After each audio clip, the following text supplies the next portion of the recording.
Joined now by our friend Tim Hasselbeck. And Tim, as I mentioned earlier in the show, this always felt like it would happen. Maybe it was more expensive. Well, not maybe. It was more expensive because they dragged their heels.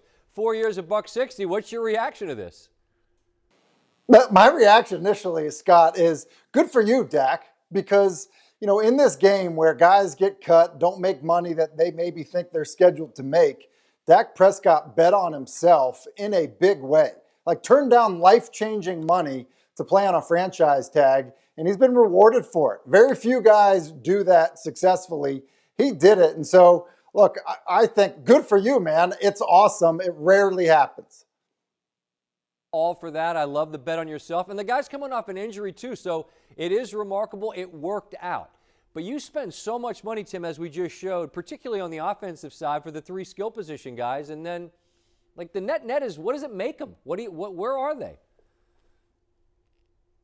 It's interesting because you're right. They spent a bunch of money in the skill position players. I do still think they have a good offensive line. So offensively, it should make them a team that's hard to defend each and every week, assuming Dak is completely healthy, which we have to think he would be based on this contract. They have a hole on defense, though. That is the big question mark for that football team. So unless they can beat the market on that side of the ball, I don't know how much different they'll be.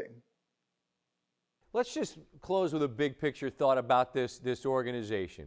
As I said earlier in the show, they are popular, without doubt, and really without peer. They remain America's team. I get it, Packer fans. I get it, Steeler fans. Dallas is Dallas. Great, you're popular.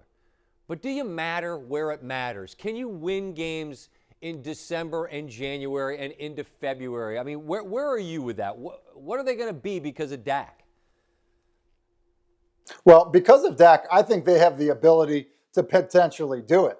Look, when he's been healthy and started a full season, he has never quarterbacked a team to an under 500 record. I mean, he is that good of a player. Look, you want to debate, is he worth the money? Is he a top 5 player? You can do that all day long. He's good enough to win games late in the year, late in the season, and in the postseason. He is that good of a player. And so the question then is, can you surround him with enough good talent so that you can do that, when it matters? Now, going forward, they were 6-10 a year ago. Look, can they be a 10-win team if they get things right on the defensive side of the ball? I think they can. I'm not disagreeing. The debates happen in the morning shows. We're an early morning show. I'm not here to debate anybody as much as I just have a conversation. I'm just left with this, though, Tim. Look, before he got hurt, the only win they had is because Atlanta couldn't cover an onside kick, and they were having to play catch-up with New York in the game where, unfortunately, he got injured. So, I mean, to me, it's Super Bowl or bust, or I don't know what you're doing. Is that an unreasonable?